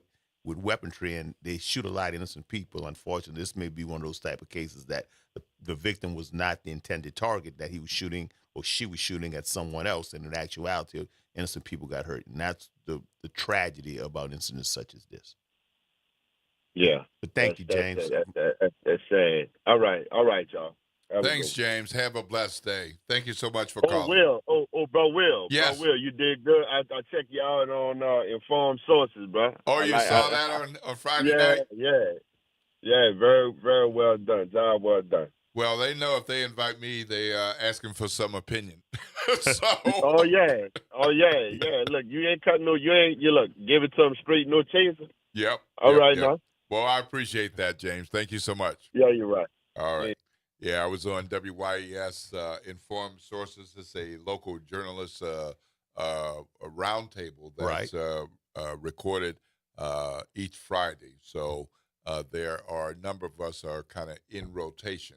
So this past Friday was my shot based on a column that the producers saw that I wrote about the National Guard. Okay. And part of it was including Chief Ann Kirkpatrick when she was on here and said she didn't know what was going on. Right, right. So I had some feelings about that and wrote about that. And I talked about that on Informed Sources. So when they do that, is after the show airs, it's on YouTube if anybody wants to check it out. So, yeah, I write columns at the Times-Picayune, and, sometimes one of them catches some special interest in one way or another, and one of the results sometimes is that I get invited to Informed Sources to talk about what I wrote. Well, like I said, it's just an honor to work with you because you take complex matters that's normally, I would say esoteric, recondite, and axiomatic, and break it down into layman's terms and the jargon and parlance that people can understand. So, we cater to all audiences, and you are definitely a blessing to this station. Well, thank you so much. I appreciate that. And but I do what I do as a black journalist.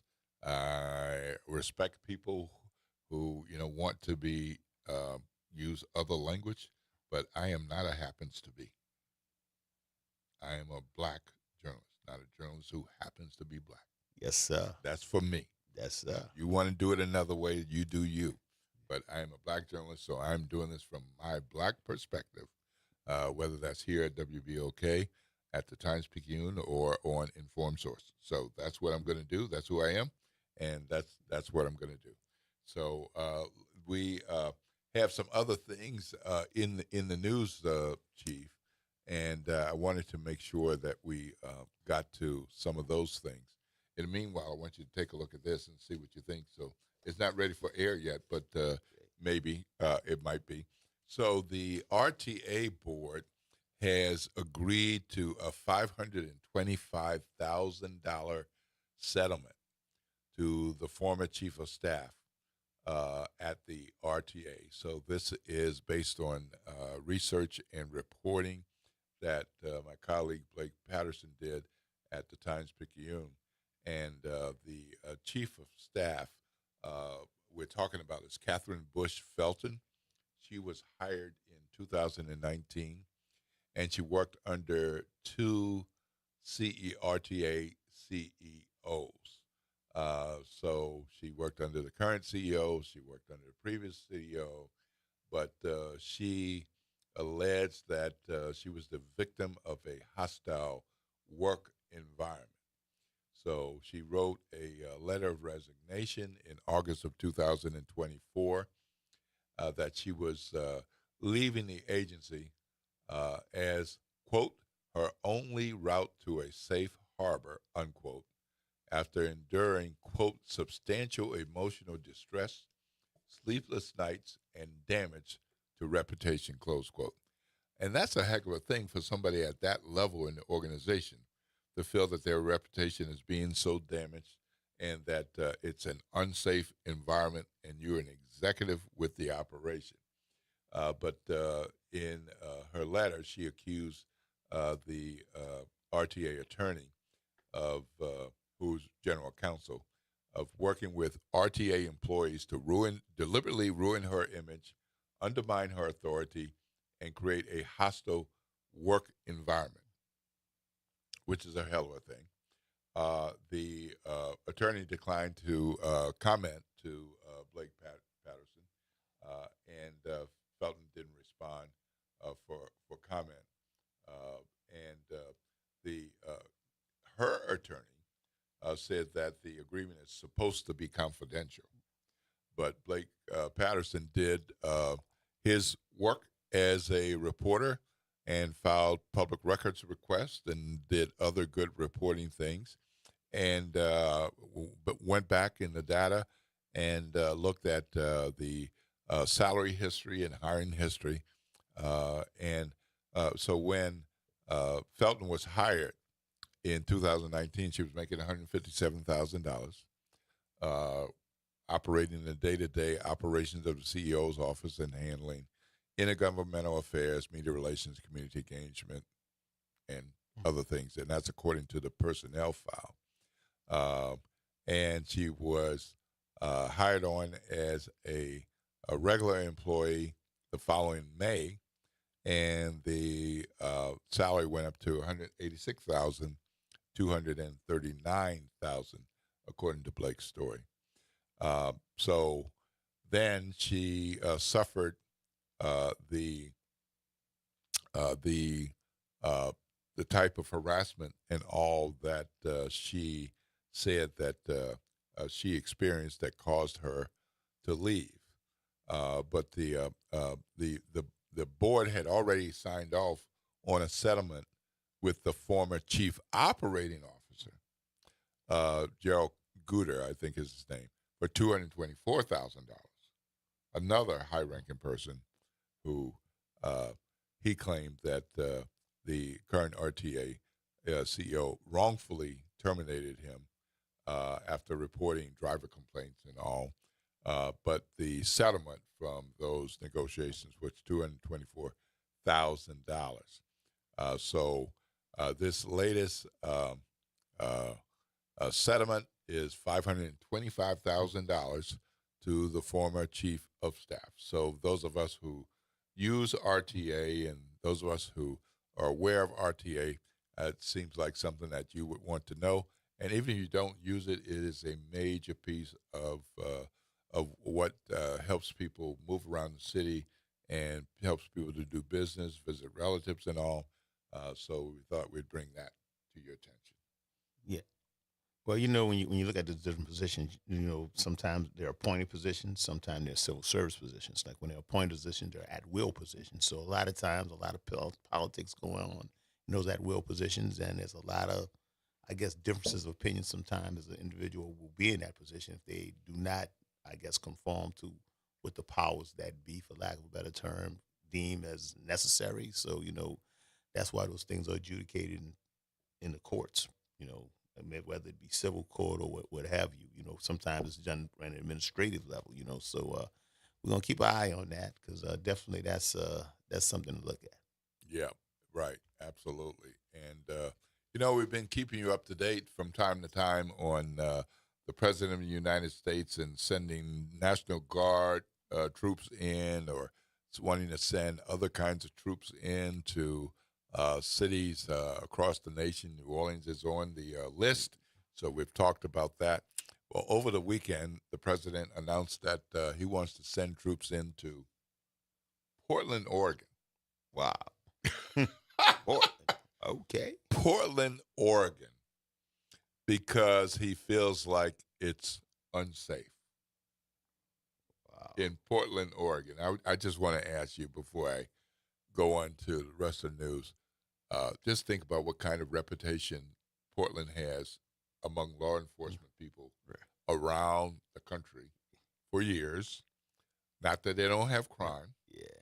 But I don't remember them being in the regular rotation of, you know, major national crime story. And the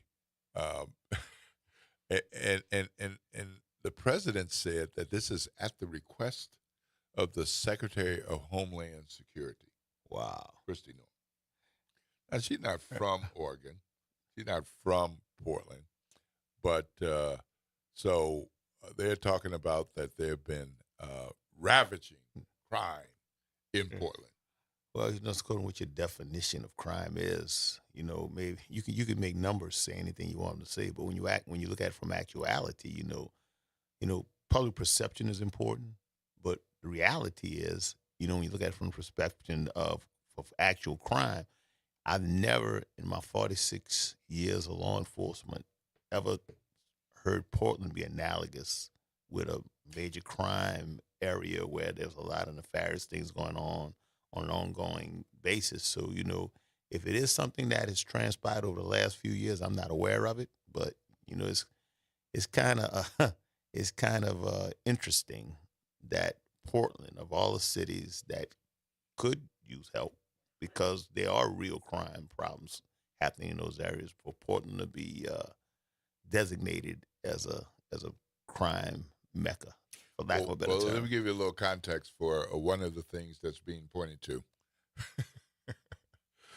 They're pointing to some recent arrest, and that the U.S. attorney has brought charges against 26 people since early June for crimes including arson and resisting arrest.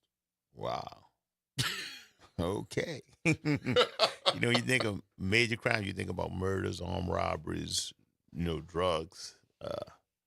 Arson is serious, but, I don't think it's one of the major crimes that's looked upon as something that could be deterred by intervention. That's the arsons, I guess you would put that the specialty to fire department investigators.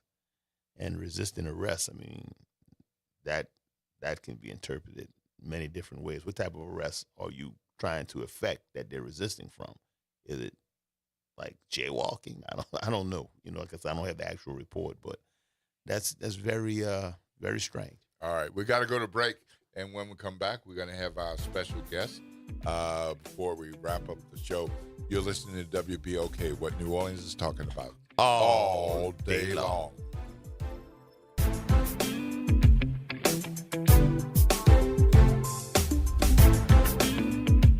This is your news update for WBOK from WDSU. For all your news and weather, watch WDSU News, New Orleans' leader in live, local, late-breaking news. Today at noon and 4 p.m.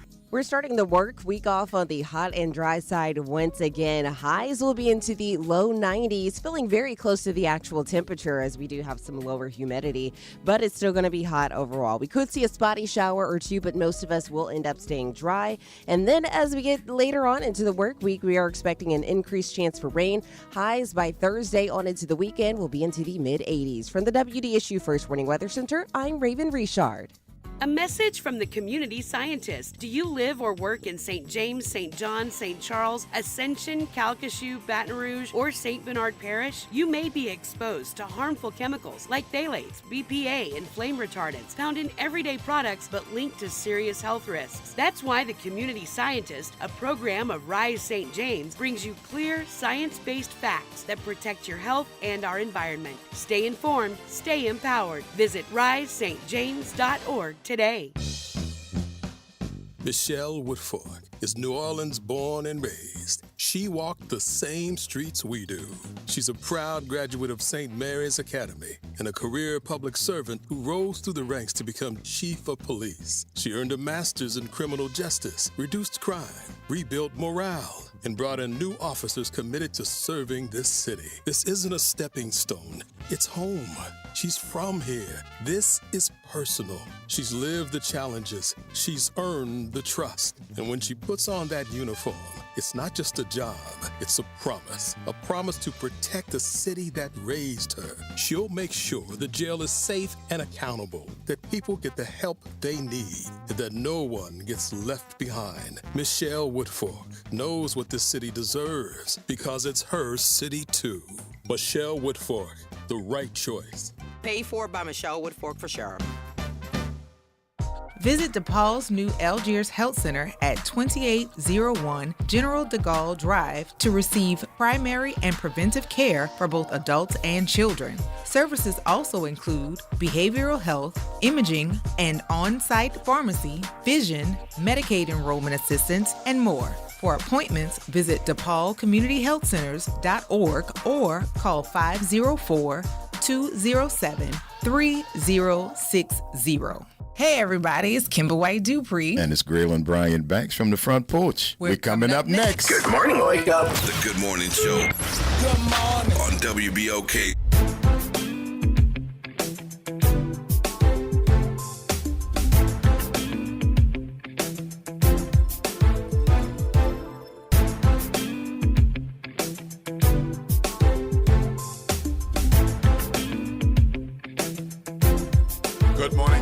Good morning, New Orleans, and welcome back to the Good Morning Show. For those of you all who are just tuning in, you've met some good conversations with Dr. Robert Moulton talking about the maternal fetal medicine controversy involving Tylenol. Basically, he says it's safe and see your health professional. And we heard from CEO of New Orleans Women and Children's Shelter, CEO Dawn Bradley Fletcher, who is got a great deal with the New Orleans Saints. For every field goal, they get $1,000. But right now, we're going to talk to someone we both know. And yes, we're talking about 2600, but that's just a piece of the connection. Right. So I'm going to let you take it from here, Chief Eddie. Yeah, our next guest is one of the most special people I've ever met. His name is Oyd Craddock, one of the most accomplished people in the world. He was the first alumnus of St. Augustine to become president. He was the captain of the state championship team in 1975, doing 15-0. He's in the Hall of Fame at Southern Illinois, and he was an executive for IBM. So he's going to talk to you about how football influenced him in his trajectory and accomplishment throughout his life. So, Oyd, you there? Oyd, you there? There he is. Yes, can you hear me? I can hear you now. Yeah, you know, I gave you a little introduction. So take the ball and run with it, Captain. Now, real quick, Chief, I know accuracy is extremely important to you in getting the facts correct. I was not the first St. Augustine alum to be president. Father John Raphael, who was class of '85. Oh, that's right. I'm sorry, layperson. My bad. You're right. Yeah. The chief and I are classmates, class of '76, and we wouldn't want some of these other guys from class of '85 saying that we're putting out untruth. So that's the first thing, Chief. Look, thank you so much for the opportunity to come and have this conversation. A conversation I've really never had, and that's how football impacted helped shape my life.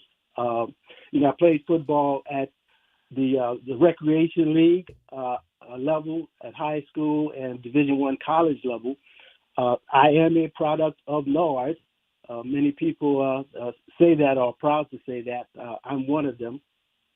And having played at those three different levels, I can tell you that, playing the sport rescued me from a difficulty of my childhood.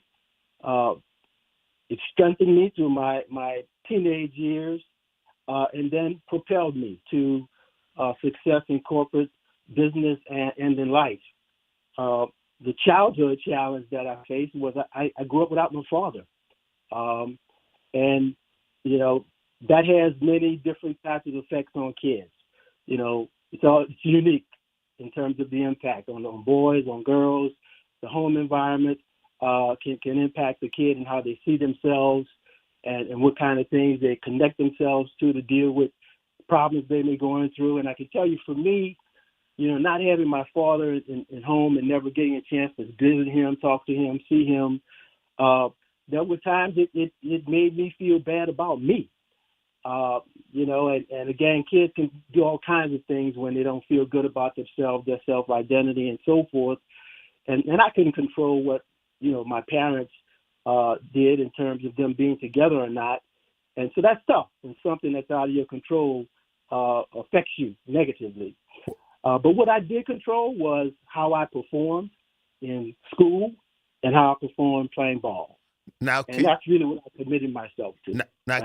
can you expound on the St. Augustine experience with so many strong father figures such as Mr. Walsh, Mr. Hamp, Doc Willard? Can you say how they influenced your life because you didn't have that father? The thing about the St. Augustine experience that was most influential, I got to see great leaders in action. The people you just referred to, Coach Walsh and Mr. Hampton and those individuals, I saw that leadership matters. I saw that integrity in a leader matters, which is something we have a problem with today. Fortunately for me, I got a chance to practice. I got my first leadership assignment at St. Aug, being the elected co-captain of the team by my teammates. So, the St. Aug experience was critical in preparing me in so many ways, both in the classroom and in the football environment. I got a chance to see that you could overcome adversity and excel in the face of adversity, because we faced that at St. Aug during that time in the 70s, and really achieving that championship the way we did. I learned another valuable lesson, and that is when a group of people unselfishly work together for something bigger than themselves, they can achieve beyond what they imagine. Okay. And that's what happened with us in 1975. Okay, let's go into your corporate world, your corporate life, as well as, as you matriculated through college. How did college prepare you for IBM? Well, I tell you, the experience of playing ball and being in the business school prepared me, because it was very demanding. The time that ball took, I played when there were no limits on how long coaches could keep you. And then football, a Division I college football program, there's a lot going on in terms of strategy and preparation and evaluating your performance and recognition and reward, and even travel, just going through a travel itinerary and planning. All of those things I got to see in business when I got into IBM. And as a sales professional, sales manager, sales executive, I had some of those experiences from being part of a Division I program. Well, one thing about you that I know personally, you're very modest, so I have to talk about you because you won't talk about yourself. Your philanthropic things that you've done for St. Augustine. I remember you spearheaded basically a giving drive where you gave $100,000 through yourself and your corporation, how that affected you, looking at from a philanthropic standpoint, and the good that you've done and bringing back, how important it is to, once you reach the level of success, to reach back. Well, I have to credit something that's connected to you that we often talk about, and that's your home parish, St. Peter Claver Church. I learned about tithing man at the church. It's really there that I learned that God cannot be outdone in his generosity. When I learned what giving was about, and that it would come back to me 2, 3, 10-fold, that's when I started practicing it. And my education impacted my life greatly, and so that's really where I've focused my energy. My time, talent, and treasure has been focused at St. Augustine and Southern Illinois University, because that's where my education was formed. By the way, the education I received at Corpus Christi Elementary School and the competitive environment I was in at Hardy Playground as a part of NOAA, they prepared me to excel at St. Aug. So that foundation I got from Corpus Christi and Hardy Park, man, I couldn't have been where I am without that either. Well, I know you knew how to overcome defeat, because Peter Claver would beat y'all by 40 points when you was at Corpus Christi, but I'm going to leave that alone. This is the last question, Doc. When you became president of St. Augustine, what was your greatest challenge and your greatest accomplishment? Because we got 1 minute left. The greatest challenge was getting everybody refocused on our standards and our value system, and that we had to reclaim them. I came in at a very difficult time, and the area of financing, fundraising, and facility management needed attention. And Fortunately for me, I had acquired skills in the business environment, was able to apply that. And the biggest accomplishment was improving all of those areas in terms of balancing the budget, having a record-setting first time ever. We had generated $1 million during the annual giving year. Improving the facility, we expanded the campus. We added the football field. We also updated various aspects of the campus. We put technology in the hands of all the students for the first time in our history. That's when we first put Chromebooks. And we were ahead of many other Catholic schools when we did that. This was 2014 when we did that. So we got a lot done. We got it done together, put us on course for where we are now, which we're flying high, man. So it was an honor for me to serve my school. Well, you were a blessing to St. Augustine. You're a blessing in my life, and you're a blessing to this city. So thank you very much, my brother. And like Father Atwood always said, you can't be late. So I got to get you off the air because Will got to close the show. Thank you so Keep much, doing good Purple. work, brothers. Thanks a lot, Purple. Thank We you. appreciate your time. And thanks again All right, for all man. that you do. Take care. All right. All right. So long. Have a great day. All right. Thank you. Well, this is going to wrap up our time on the Good Morning Show. Stay tuned for Kemba and Graylin with the Front Porch. Chief, where did the time go? Oh, my goodness. But It zoomed on But by. don't forget, folks, we got a special program for you tomorrow. We're going to hear directly from mayoral candidates, the people who want to succeed Mayor LaToya Cantrell. Will be here live and in person to talk with the WBOK audience tomorrow morning on the Good Morning Show. We want to thank Dr. Robert Maupin, talking about maternal fetal medicine from LSU Health, Dawn Bradley Fletcher, the CEO of New Orleans Women and Children's Shelter, benefiting from field goals with the New Orleans Saints, and, of course, our Purple brother, who gave us a little insight on his career success and what's going on. James, we certainly thank you for calling in. Karen, Mark, Dr. Martinez, Sean, Merv, Leslie, Paul. I see you all and some others on Facebook Live. We appreciate you tuning in. Feel free to continue to put questions for the mayoral candidates on that post. Don't put them on the Front Porch post or other shows later today. You can put them on that post, or you can email me at editorwillsutton@gmail.com.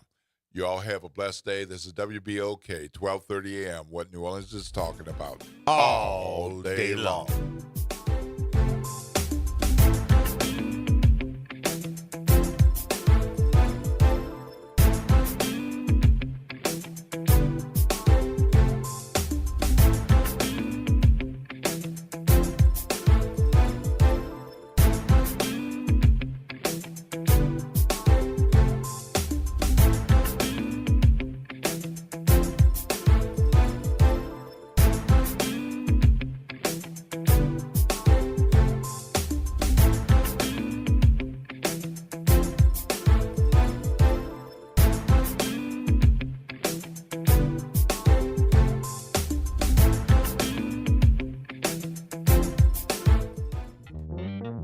Have you heard the secret of what New Orleans is talking about?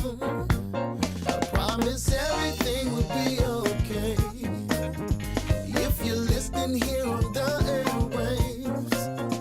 It's that WBOK 1230 a.m.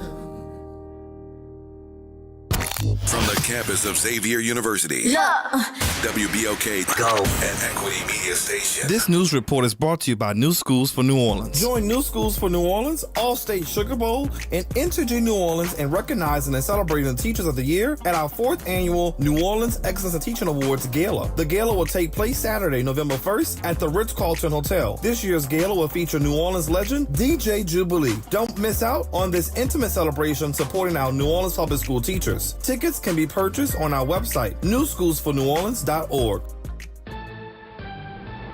I'm Bree Wood with BIN News Now. 5 people are dead, including the shooter, after a gunman drove into a Grand Blanc church in Michigan, opened fire, and set it ablaze. Here's Grand Blanc Township trustee Joel Fite. It's very sad and it's horrific. On a Sunday, and people at church, it's awful. The suspect, Thomas Sanford, was a Marine veteran. The FBI is leading the investigation. Omaha police pulled black boxing champ Terrence Crawford from his car at gunpoint after a traffic stop in Nebraska. A viral video shows Crawford with his hands raised. Black Mayor John Ewing and Police Chief Todd Schmaderer have ordered an internal investigation. And this year's iHeartRadio Jingle Ball lineup has been revealed. Performers include Nelly, Big X the Plug, Kehlani, and Mariah the Scientist. The tour hits 10 cities in December with pre-sale tickets available September 30th. Get BIN News Now on demand 24/7 on the iHeartRadio app. You're on the front porch with WBOK 1230 AM.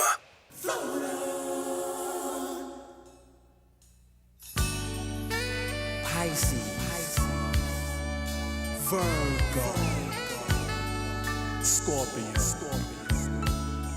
Leo, Daddy-o, Fuquan, Delight,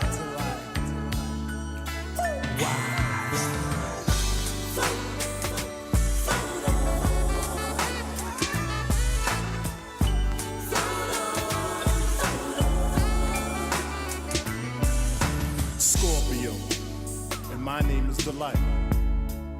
And the lady that I like is one with a classy feel of warmth and sensitivity, who will be my everyday sunshine, even on a cloudy day.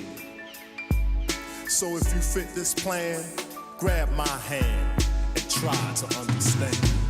From the instant moment I saw your face, you can best to believe my heart began to race. The playboy died, and soon I realized that I was stunned by love when I looked in your eyes.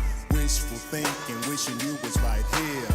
I'm on fire, I want to hold you near. Your lips are wet and your skin is soft, so let's allow this love to take its course. Float on, girl. With the light you float on.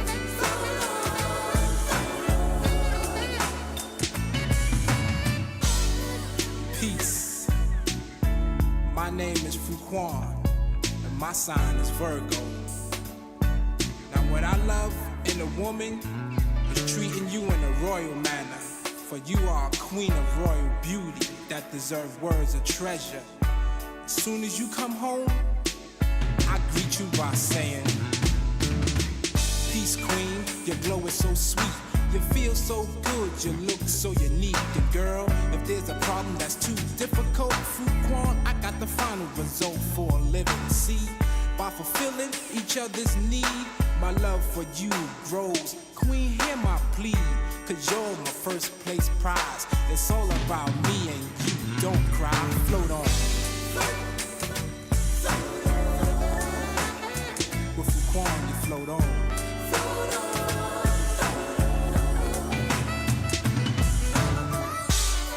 Now my name is Wise, and I'm a Leo. And I like a woman with a realistic imagination. A woman that thinks for herself, whose thoughts are bold and free. And girl, in your deepest thoughts, this is the key.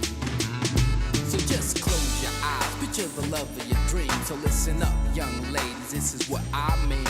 If it's loving you need to fulfill your blues, why supreme love is my name to you. The qualities you'd expect, they couldn't be beat. Cuddliness you'll always have for me, to you my sweet. With the best of respect, hugs, kisses, and charm. Girl, you have so much love, you float on.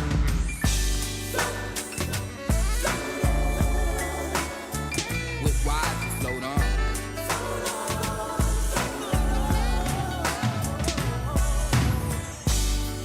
Pisces, and my name is Daddy-o.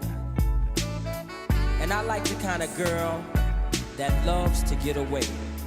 You know, like long trips, weekend cruises, and faraway places. And if I had my choice, girl, we'd be in a land of our own. Just think of a land, a lovely land, and in that land I take your hand and walk the shores of love evermore and ride the waves of life's better days. We'll make a stop every now